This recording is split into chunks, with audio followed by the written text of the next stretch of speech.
Hello everyone, welcome to dynamic study. तो आज हम डिस्कस करने वाले हैं ह्यूमन रिसोर्स मैनेजमेंट की क्विज 21 और इसमें हम 10 MCQs करेंगे प्रैक्टिस के लिए। तो चलिए स्टार्ट करते हैं आज की class. So this is the first question है आपका, an organisation of wage earners engaged in a single craft or occupation और रिलेटेड क्राफ्ट और ऑक्यूपेशन कॉल्ड एज, एक ऐसी ऑर्गेनाइजेशन जहाँ के wage earners single craft business में हो या फिर ऑक्यूपेशन में हो या फिर रिलेटेड क्राफ्ट में हो या ऑक्यूपेशन में हो, तो ऐसी जो ऑर्गेनाइजेशन होगी, ऐसी जो यूनियन होगी, उसको हम क्या बोलेंगे? तो राइट आंसर है आपका यहाँ पर third, that is craft union. शिल्प संघ इसको हम बोलेंगे। यहाँ पर जो भी क्राफ्ट से रिलेटेड आपके अर्नर्स, जो वेज अर्नर्स हैं, उनका ये यूनियन होगा, तो उसको हम क्राफ्ट यूनियन बोलेंगे, क्योंकि यहाँ पर जो ऑक्यूपेशन है उनका वो या तो रिलेटेड टू द क्राफ्ट्स है या फिर आपका सिंगल क्राफ्ट बेस्ड है। Let's move forward.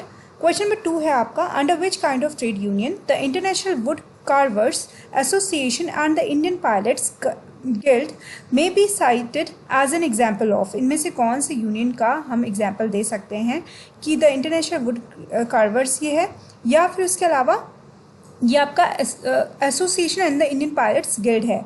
तो इसका मतलब क्या हुआ कि यहाँ पर दोनों ही जगह सेम ऑक्यूपेशन के लोग हैं। जैसे अगर हम क्राफ्ट वुड कार्वर्स की बात करें तो वहाँ पे सिर्फ आपके वुड कार्वर्स होंगे, अगर हम इंडियन पायलट गिल्ड की बात करें तो वहाँ पे सिर्फ पायलट्स होंगे। तो ये बेसिकली यहाँ पे जो डिस्टिंक्शन है आपका वो क्राफ्ट के बेसिस पे है, तो ये आपका क्राफ्ट यूनियन होगा। मतलब सिर्फ एक टाइप के ऑक्यूपेशन के लोग ही यहाँ पर यूनियन का पार्ट हो सकते हैं। Let's move forward. Question number 3 है आपका, which of the following are the examples of industrial union. इनमें से कौन सा इंडस्ट्रियल यूनियन का एग्जाम्पल है? तो राइट आंसर है आपका, ऑप्शंस पढ़ लीजिए। आप वीडियो को पॉज करके भी आप अपना आंसर दे सकते हैं अगर आप आंसर करना चाह रहे हो। तो ऑप्शन 1 है आपका टाटा वर्कर्स यूनियन, ऑप्शन 2 है आपका कोलियरी मजदूर संघ, एंड ऑप्शन 3 है आपका बोथ 1 and 2, एंड ऑप्शन 4 है आपका none. So right answer will be option 3, that is both 1 and 2। तो यहाँ पर दोनों ही आपके इंडस्ट्रियल यूनियन का पार्ट है। अगर हम टाटा वर्कर यूनियन की बात करें तो ये भी आपका एक तरीके का इंडस्ट्रियल यूनियन है। इसी तरीके से कोलियरी मजदूर संघ भी आपका इंडस्ट्रियल यूनियन है। Let's move forward.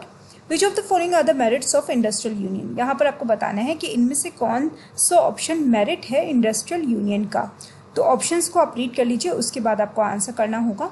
So right answer is 2, that is they encourage workers solidarity.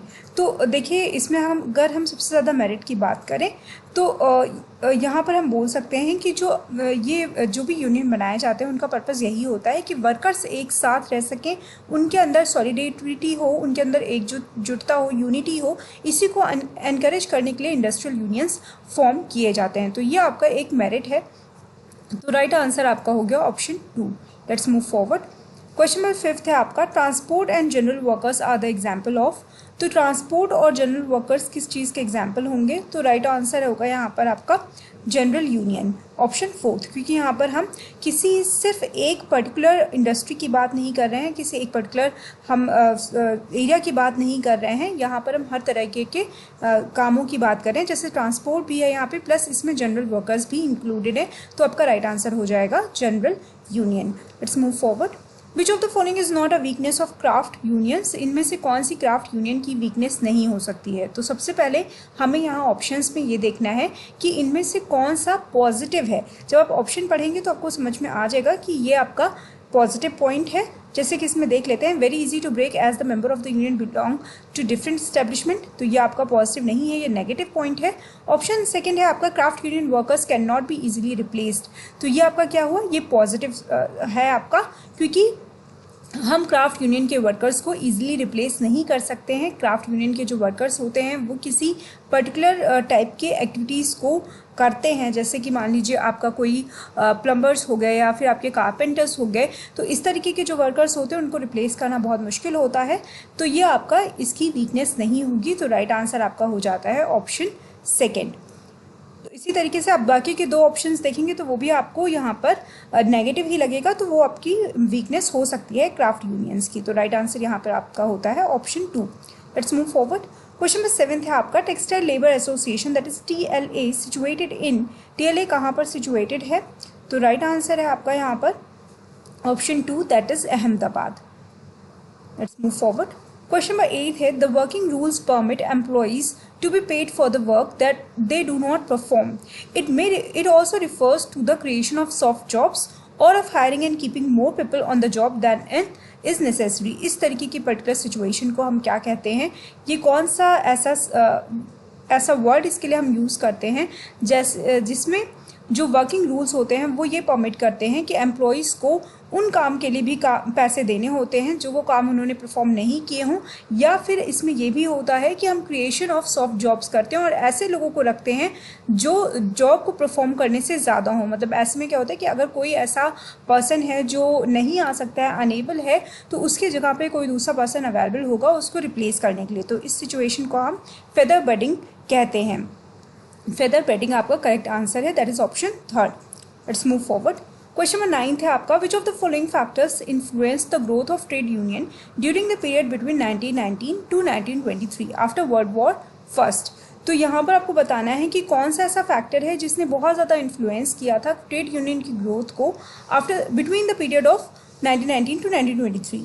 तो वर्ल्ड वॉर फर्स्ट के बाद ऐसा क्या हुआ था? तो राइट आंसर है आपका option 4, that is all of these. Economic condition better हो गई थी, पॉलिटिकल कंडीशंस भी डिफरेंट हो गई थी, एंड जो ILO की स्थापना हुई थी, सेटिंग अप ऑफ ILO, उसने भी बहुत ज़्यादा बहुत ज़्यादा इम्पैक्ट इसको किया था, बहुत ज़्यादा इन्फ्लुएंस किया था ट्रेड यूनियंस के ग्रोथ में। नेक्स्ट हमारा क्वेश्चन है, that is also the last question, in which countries union are divided on the basis of religion. इनमें से कौन सी कंट्री में यूनियंस को रिलीजन के बेसिस पे डिवाइड करते हैं? ऑप्शन है आपके France, Italy, Belgium and all of these. तो राइट आंसर है आपका option 4th, that is all of these. ज़्यादातर जो आपकी यूरोपियन यूनियन की कंट्रीज़ हैं वहाँ पर जो भी कंट्रीज़ हैं उन पे रिलीजन के बेसिस पे वहाँ पे यूनियन फॉर्म्स होते हैं। मतलब वहाँ पर रिलीजन के बेसिस पे भी यूनियन को फॉर्म किया जा सकता है। So these are the questions of today's class. I hope सारे क्वेश्चंस आपको क्लियर होंगे। Thank you so much, keep on watching and keep on learning.